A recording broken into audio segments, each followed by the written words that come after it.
Welcome to the P.A.S. Report podcast. If you're tired of censorship, outraged by government abuses, and thirsty for real insights, then you're in the right place. Get ready, because here, the fight for freedom never ends. Here's your host, Professor Nick Giordano. What's up, everyone, and welcome to the P.A.S. Report podcast. This is your host, Nick Giordano. I'm glad you could join me today. Make sure that you follow and subscribe to the podcast so you don't miss an episode. Also, don't forget to visit PASreport.com. Sign up for the newsletter over there. I have a great guest coming on today, returning guest, Professor Jeffrey Lax. He is the founder of Safe Campus, and he is someone who has been on the front lines warning about the vile anti-Americanism that's being pushed throughout the entire country, particularly on university campuses. Jeffrey, it's always a pleasure to talk to you. How are you today? Good to see you, Nicholas. Been too long.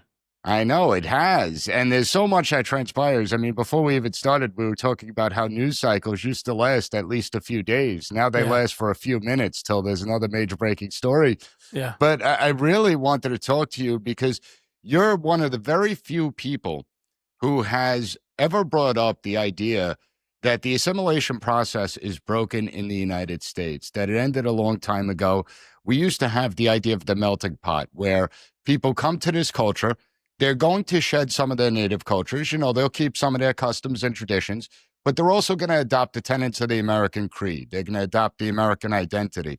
And your concern is that we've seen that washed away. Can you explain it to the audience? Yeah, it's not just, to me, it's not even just part of the process. To me, it used to be for 249 years, maybe a couple less now since the world has gone mad. But really, for all of American history, the reason to come to America is our culture. You wanted to be part of American culture. You wanted to assimilate to what we are, the freedoms we offer, the First Amendment protections we have, the economic possibility that is available to everybody, regardless of race, creed, nationality, color. Everyone has the opportunity in America to succeed today. That's what capitalism is. And for the first time ever, we're seeing people coming to this country not only refusing to assimilate, but insisting that America come over to their culture. And that, to me, is extremely dangerous. I really hope that we can get this message to Trump, because you don't hear anybody talking about this nowadays. When people come here and they actually shout death to America, well, what did you come here for? We want you to come here if you want to live as an American. We don't want you to come here if you want to tear down our system, our economic system, our political system. And I don't know when this happened exactly, Nicholas. Maybe you know the exact moment. I can't. I have to go back and really think about this. But when did it become okay to come here? And part of the process was not that you really very badly wanted to become part of American culture and adapt to American culture. My parents both escaped communist countries, Nicholas, and they are today such proud Americans. And they were so eager. My grandmother used to tell me, you know how I learned English? By watching soap operas. She would watch Days of Our Lives every day, and she knew no English coming over here. And so, my parents were super excited to become American citizens, super excited to assimilate to the American way of life, and worked there. They came here with nothing. My grandparents came to this country with nothing, the shirt on their back. And they took advantage of the American system of opportunity, building up businesses, and it was very hard at times. But they really, I think, represent what American culture is, what the opportunities are here. And to me, the biggest thing of all, Nicholas, and I always say this, the greatest gift that any government ever gave its society is freedom of speech. And to this day, America remains the only, a lot of people don't realize this, is the only country in the world that has full and complete freedom of speech. No other country has that, even the Western countries. I'm so glad you brought that up, because we look at the liberal democracies of Europe, and yes, you're right. They don't have freedom of speech. It's non-existent everywhere else except the United States. I also like the fact that you talk about being how happy people used to be to come to the United States. And I think of the Italians. The Italians would come to the United States inside the home. They would speak Italian amongst the adults, but they wouldn't teach their children Italian because they wanted their children to become Americanized. They didn't want their children to speak the native tongue. And it's an interesting dynamic because you have the United States, as well as many European countries, importing people that despise the country that they're going to. How can a country survive if they're importing massive amounts of people that not only refuse to assimilate and expect the country to bow to their customs, their culture, their traditions, but also they have animosity towards the country that they came to? It's terrible. I mean, when you allow, I really think this is so important that part of our immigration process has got to be that you want to assimilate. That is part of the reason. That really should be the main reason that you're coming here to America. And to your point, you said something that really resonated with me just now, because in my home growing up, my father came from communist Hungary. My mother came from communist Romania. They never spoke to me in Romanian. They never spoke to me in Hungarian. They spoke to each other in Hungarian because they both knew Hungarian if they didn't want us to know what they were talking about as kids. That's it. That was the only time I heard Hungarian. So I got a word here or there. Not such good words always, by the way. But that's it's like me. I know the Italian curse words. That's about the extent of it. Exactly. I know the Hungarian curse words too. I'm not going to say them. I'm not sure we're allowed to even do that. Well, I guess it's a podcast. You can say whatever you want. But yeah, I mean, the idea that we would allow people to come here who hate our culture, who want to bring it down, and who say so openly, right? You don't have freedom of speech if you are not, you're not legally here. I'm sorry. You're not here legally. You're coming here illegally, okay? And then you want us to adapt to your culture. So the two-part thing, one part everyone's talking about is coming here the right way, like my parents did and your parents did. But the second part is I really think there needs to be a program, a real program of assimilation, and only accepting people who want to assimilate to American values, because I do believe in American exceptionalism, and I think that people that don't, who come here, should not be coming here. Why then are you coming here? The only other reason I could think of is for nefarious purposes, because you want to take away American culture and America's impact, which I think have we made mistakes? Of course, but we have had an overwhelmingly positive, and there has been no more noble nation in the history of our world than America, in my opinion. Again, that's a great point. I mean, here you have a country that's only been around for 250 years, where we are a whole bunch of different people from different places that come together to create the United States of America. We don't have 2,000 years of recorded history. We don't have a shared culture, shared language, shared customs or traditions. And we figure out how to make it work. Whereas you go to other places in the world, slight variations in ethnicity leads to death and violence. So it really is remarkable. But you asked me a question, and I'm going to answer it. We're just going to take a quick commercial break. When we get back, I'm going to tackle your question. So everyone, hang tight. We'll be right back.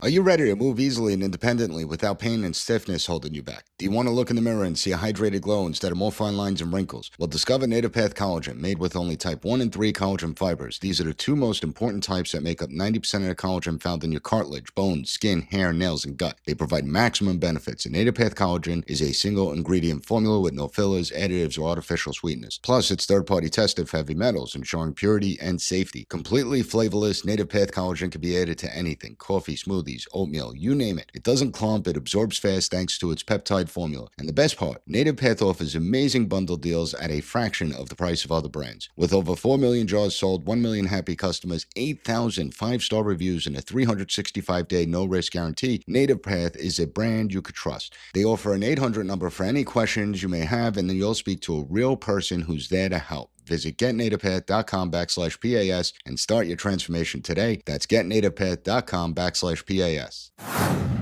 Welcome back to the PAS Report podcast. So, Jeffrey, before the break, you asked, when did we lose this assimilation process? When did the idea of the melting pot begin to fade away?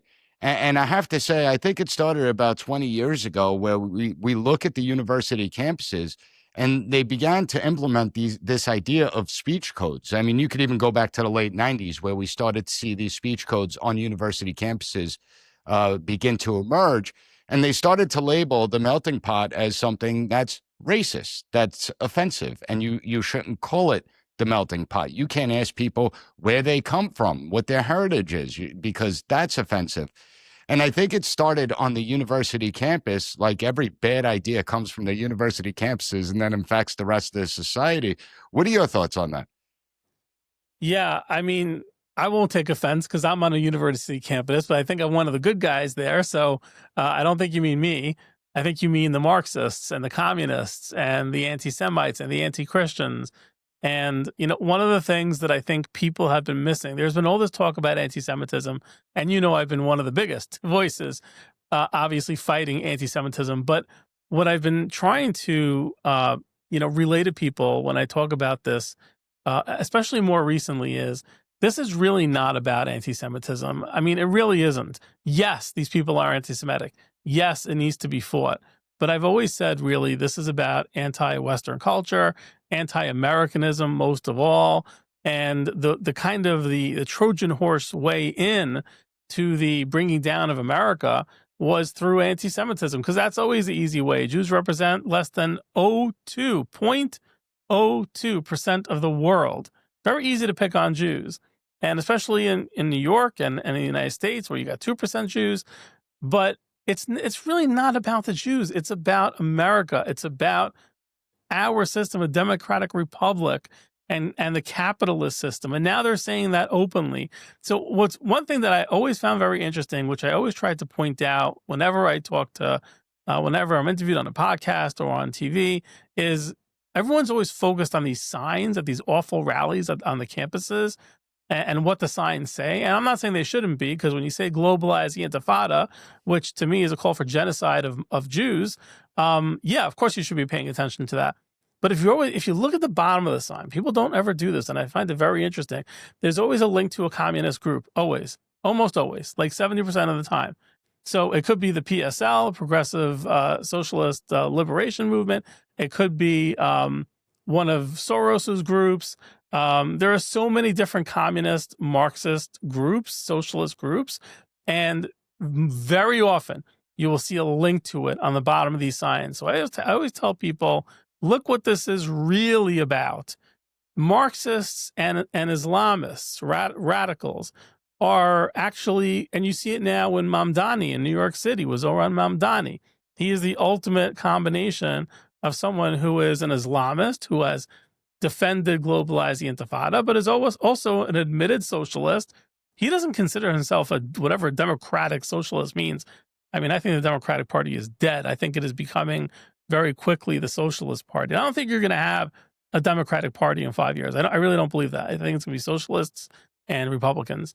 But anyway, you're not. I mean, Senator Fetterman's the only one that sounds Right. like a reasonable Democrat, and they're trying to throw him out of the party. And you just brought up Mamdani. Well, he's a member of the Democratic Socialists of America, and I did a podcast episode, an entire one on them years ago, and what they call for. So I think you're right. And I don't think people realize how dangerous the situation is. So just recently, we're about to head up to the 24th anniversary of 9/11. Now, I can't believe it's been 24 years. I mean, it's truly amazing how quickly time flies. But it's not just about, like you said, anti-Semitism. 30% of young adults believe that Osama bin Laden was actually a force for good in the world. 30%. Well, How yeah. destructive has our education system become when 30% of young people actually look at Al-Qaeda as a good force in the world?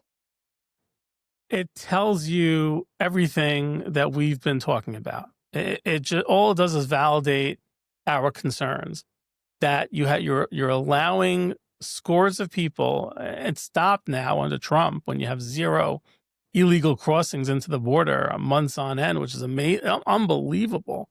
But for years under Biden, and before that also, you had all these people pouring in, no vetting. Trump has been saying over and over and over again, these people have to be vetted. And to your point about 9/11, you know, a lot of people don't realize more people have died from 9/11 cancers and injuries since 9/11 than on 9/11. This year, I got to tell you, this is so personal to me because when I was living, as I'm married now, happy with children, but I was living on the Upper West Side and I was working in Times Square on 9/11. And I remember that day horribly well. But when I was single, at one point I had a girlfriend on the West Side, and she died this past year because she worked near the World Trade Center. She worked in one of those buildings, and she was going into work every day at Ground Zero right after 9/11. And she got cancer 22 years later, whatever it was. They connected it. I don't know how they do it, but they do. They connect it to 9/11. And she just died this year. And that really hit home for me.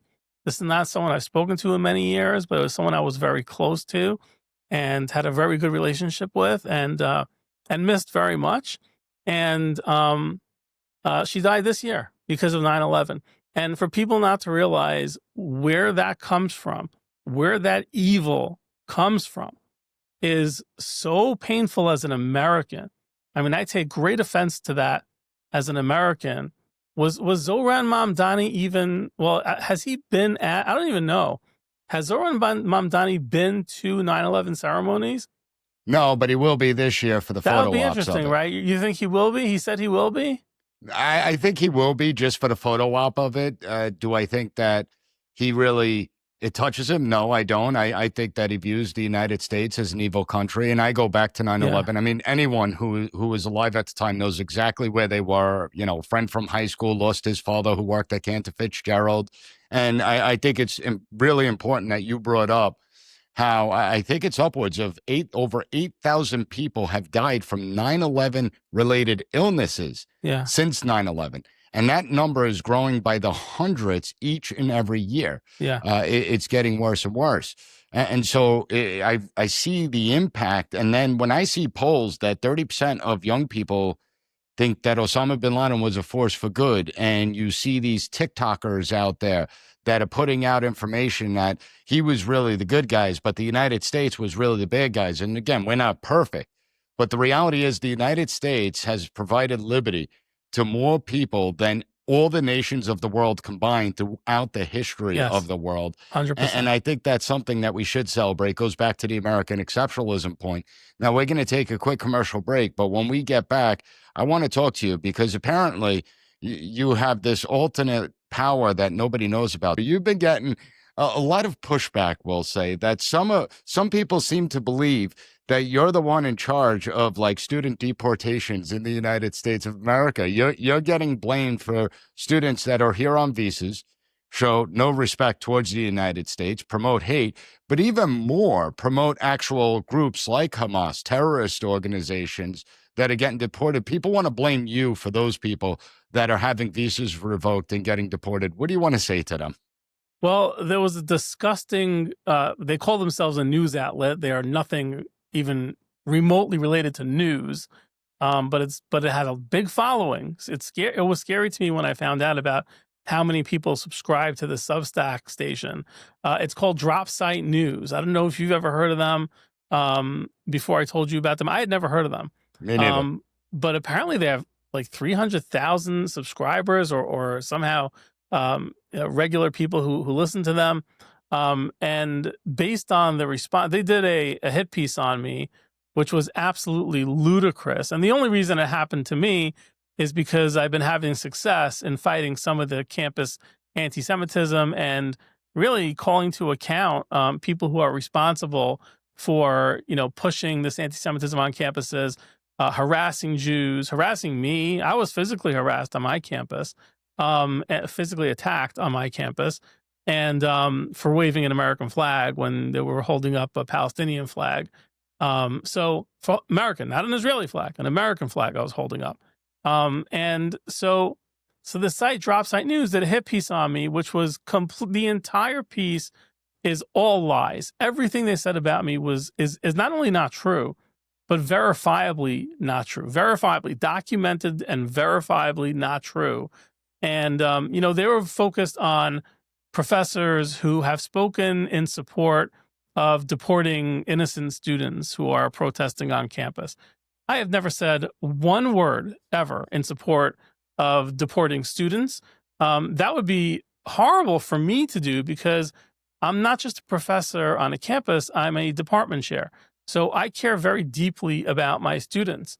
So when I walk onto my campus, when I walk into my classroom, my personal politics are irrelevant. They are gone. They disappear. And I'm not saying this is even political. I don't even think it is political. I think they're just lying about me. But why did they do it? Why did they say something so false? And listen, one of the things that they said about me in the article was they tried to mock the fact that I'm litigious because I've sued my university 4 separate times. And I am litigious. I don't deny it. So if they want to mock me for it, yes, if you do something horrible and it's illegal, I'm going to sue you. And so it's funny to me that they would then go out and put out a libelous piece against me when they know that I'm litigious.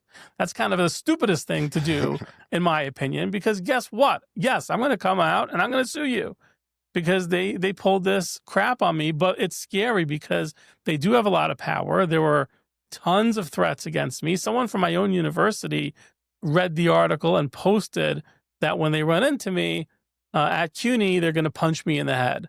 So now it was the great colleagues she got there. Yeah, well, a lot. It was an anonymous person. So I don't know who it is, but I look forward to getting punched in the head. That should be interesting. It hasn't happened really in a while for me, probably since grade school, I think. And those were more joke punch in the heads than they were what this guy wants. But there were many threats. That was just one that was particularly interesting to me because it's someone from my university and who really threatened such physical violence and retaliation. So these pretend news outlets, and they're not. I have to really look into this. I haven't had a chance yet, but I've been told by a number of people that they're funded by foreign sources, foreign nefarious sources, foreign countries. Drop site news. So I got to look into that. They've written a lot of horrible articles. I know what their politics are. I know what their belief system is. But why did they pick on me? The truth is I'm a little guy. I'm really not anybody. They picked on me because they want to knock it because they think I'm an easy target and I'm very vocal and that they want to knock me down while they have a chance. And that's not going to happen. They're gonna have to answer for what they did in court. Well, that's what it's about. You show courage. You speak out when you see what you feel are injustices, and you speak courageously, even if maybe it's not popular on college campuses or among faculty and students, but you're going to speak out when you see something wrong. And so they view you as a threat. So they want to engage in character assassination as a way to really try and discredit you, but also to foment the violence and the chaos. And it wouldn't surprise me if foreign governments are funding drop site news to create unrest in the United States. We know the way the game of espionage is played, so that wouldn't shock me at all. But there comes a point where enough's enough. I mean, when you're disrupting campus classes, when you're targeting students, assaulting students and faculty, when you're threatening, these are no longer protests. And I constantly say that the protests ended once they inhibited students from attending classes and once they started threatening people on campus, anyone that went against their orthodoxy. Do you see any type of changes on college campuses? Do you see that they're starting to change now that there's a new administration, now that grant funding is being threatened? Or do you think it's just being rearranged? We're seeing DEI offices closed, but they're reopening and rebranding under different names. What do you see going on out there? Yeah, more the second thing of what you said. Yes, you have seen some interesting things happen at Columbia. It's interesting that as they came to this deal with the Trump administration, they're very careful with their words. They know how their university works better than the administration was because they're there every day and they're running the university. So for just as one example, they agreed to adopt the IRA definition, the International Holocaust Remembrance Alliance definition of anti-Semitism. But if you look at the fine print, which by the way is a great definition of anti-Semitism, truly protects Jews based on the classes that we believe in protecting under United States law. and is the number one most popular and most accepted definition of anti-Semitism around the world. It's been adopted by over 1,400 entities already, countries, states, U.S. State Department. But what's interesting is the language. If you really look into it, it says we will use it for, professional development and stuff like that. So it's not adopted into their policy regarding discrimination. It's not part of their discrimination policy. It's part of their training. It's like basically giving people one option to use when you're thinking about anti-Semitism. And unfortunately, people who are not familiar with how these universities work don't understand that they're playing games. And they, to some extent, I have to say, they actually pulled one over on the administration because they made this deal. The administration thinks they're adopting the IRA definition of anti-Semitism. By the time Trump's out of office, I don't know who's going to be next, but they are going to go back to the same DEI garbage that discriminated against Jews for all these years. And that's just one campus. That's just Columbia. My university, which is the largest public urban university in the United States, they actually put out a memo recently which said this is how we're going to fight Trump's agenda. And they basically gave guidelines to all professors, including me, obviously, of ways we need to behave in opposition to the very legal, MO that Trump has been implementing across the nation.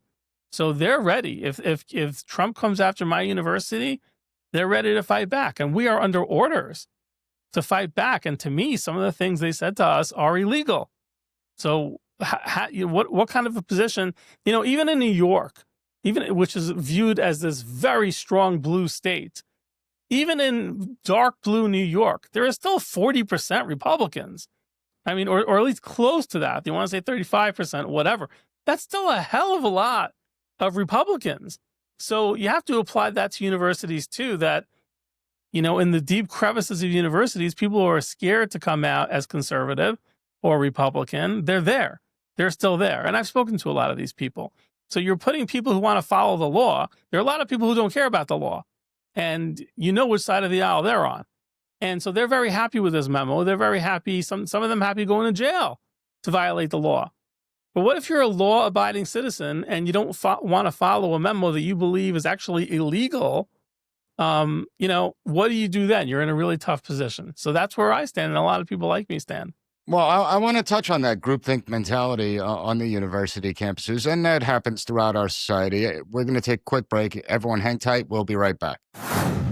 Are you ready to move easily and independently without pain and stiffness holding you back? Do you want to look in the mirror and see a hydrated glow instead of more fine lines and wrinkles? Well, discover Native Path Collagen, made with only type 1 and 3 collagen fibers. These are the two most important types that make up 90% of the collagen found in your cartilage, bones, skin, hair, nails, and gut. They provide maximum benefits. And Native Path Collagen is a single ingredient formula with no fillers, additives, or artificial sweeteners. Plus, it's third-party tested for heavy metals, ensuring purity and safety. Completely flavorless, Native Path Collagen can be added to anything: coffee, smoothies, oatmeal, you name it. It doesn't clump, it absorbs fast thanks to its peptide formula. And the best part, Native Path offers amazing bundle deals at a fraction of the price of other brands. With over 4 million jars sold, 1 million happy customers, 8,000 5-star reviews, and a 365-day no-risk guarantee, Native Path is a brand you could trust. They offer an 800 number for any questions you may have, and then you'll speak to a real person who's there to help. Visit getnativepath.com/PAS and start your transformation today. That's getnativepath.com/PAS. Welcome back to the PAS Report podcast. So before the break, Jeffrey, we were talking about the university campuses, and you alluded to that there's, anywhere from 35 to 40% of Republicans. If we include right-leaning independents, I do believe it is 40 to 45% maybe are Republicans in New York. But yet on a college campus, it seems like you have a whole bunch of administrators and faculty thinking that everyone believes the same thing, that everyone succumbs to this far left Marxist ideology, and it's just simply not true. But we do know that that way of thinking has a profound effect on the university campus. How prevalent do you think self-censorship is amongst faculty and students that actually disagree with the far leftist propaganda on the college campuses? Oh, people are so scared to come forward. It's so demoralizing. As someone who, and I know what it's like. it took me a while to come forward too. It's not like I hopped on my campus, I saw some issues, and I came forward. No, I wanted to get tenure first because otherwise they could just get rid of me. So I understand that. I understand that faculty members who don't have tenure yet might be nervous, or faculty members who are just an assistant professor and they want to get associate and full professor. They want to get promoted.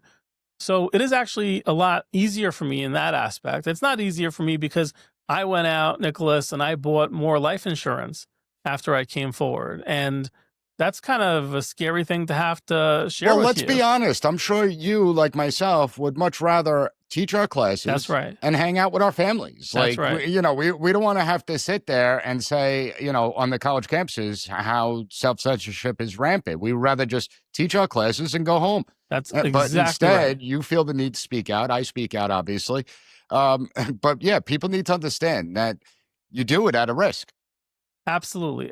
What you said is 100%. I feel exactly the same way. That's how I've always felt. I didn't seek out this fight. This fight sought me out because they were attacking me as a Jewish person and as a person who was a Zionist person. Although, it's funny, there's no real way they could have known when they first came after me, and they came after me. The socialist, Marxist, anti-Semites really targeted me. They were Googling me. They actually admitted this to me. One day they encircled me in a group in a campus faculty lunchroom. 5 or 6 of them surrounded me. They wouldn't let me leave, and they were yelling things at me, such nonsense. It was unbelievable, accusing me of all sorts of things. And one of them said to me, we know all about you, or something like that. And I said, what do you mean you know all about me? We've never even met before. And he said, I've been Googling you. And I was taken aback. I'm like, what do you mean you're Googling me? We don't even know each other. So he says to me, is that weird? And I said, yeah, that's weird. We never met. This is a huge campus. I don't know who you are. I've never Googled you. What are you looking for?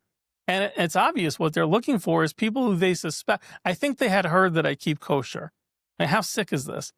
And I think when they heard that I keep kosher, they said, let's look into this guy. But who are they to think that they have a right to encircle you on a college campus and even question your beliefs? Like who are they to even do that?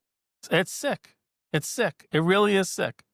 And they were looking into me because I had kept kosher, and they know that a lot of people who keep kosher sometimes also happen to be Zionists. And one of them actually said, and someone sent me an audio recording of this, which is unbelievable. I don't know how somebody got an audio recording of this, but I have it. One of those people said, who had encircled me, one of those 6 people or five people said that I think he's an Orthodox Jew, and Orthodox Jews tend to be homophobic, and they tend to be pro-Israel. So we got to exclude him. We got to go after him, and they did. They did exactly that. They tried, and they're still trying. Yeah, but they're not too bright, because a lot of times they'll talk on college listservs online and put things in text and email exchanges and on web pages on the college. And I tell my college all the time, you may want to look at those listservs, because basically you're giving an endorsement for what's being said on these, and you might not want them to continue to speak out like that. But it's really reflective. However, my concern is, we have the people that are being imported that despise Western civilization. We see, you brought up Colombia, Bengali Student Association calls for the death of Western civilization. But it's also a lot of people, Americans, born in America, lived in America their whole lives, that are taught to detest the country that they come from. And they really have no idea about the country. They don't know our founding, our history. They don't know the documents that influence our founding fathers. They don't understand how complex our founding really is. And we live in a time where, how can you defend a country that you don't even know? Yeah, it is fascinating how many useful idiots there are in our country that you're referring to. I got to tell you, that is one part that I really don't understand. I understand that in other countries, people can come over here, and they are taught from birth that America's horrible, and they have no other belief system. That they come from somewhere where there was no other belief. But I don't understand how someone like Zoran Mamdani, for example, he grew up a life of privilege. His parents were affluent. I believe he went to. Yeah, he lives in a rent-controlled apartment, and he lives in a $30,000, $40,000 rent control, whatever it is. Yeah. So someone like that who had all the benefits of everything that makes America great, and there are so many people like that I know who hate America. I have to say that is a mystery to me. If you grew up in America, and these are miserable people. They really are. They're miserable people. Like if you actually, I've had the such fortune of working closely with these people on campus. I've had the privilege to get to know these wonderful people. I'm telling you, this is anecdotal, but all the ones I know, they're miserable human beings. They're unhappy about something, and this is their religion. It really is. I completely agree. Yeah. It's like there's a void in their life that they're trying to fill, but I think like the Mamdanis of the world are the most disappointing because it's America afforded you every opportunity, and you should speak out. You should be praising America, celebrating America, and the opportunity you received here. Jeffrey, it's always a pleasure to speak to you. Thanks so much for joining me, and I'd love to have you back on to discuss these issues even more. Always great to be with you, Nicholas. Thank you for listening to the P.A.S. Report. Don't forget to rate, share, and hit that subscribe button. That way you'll never miss an episode. For more exclusive content and updates, visit us at PASreport.com and follow Professor Giordano on all social media platforms at P.A.S. Report.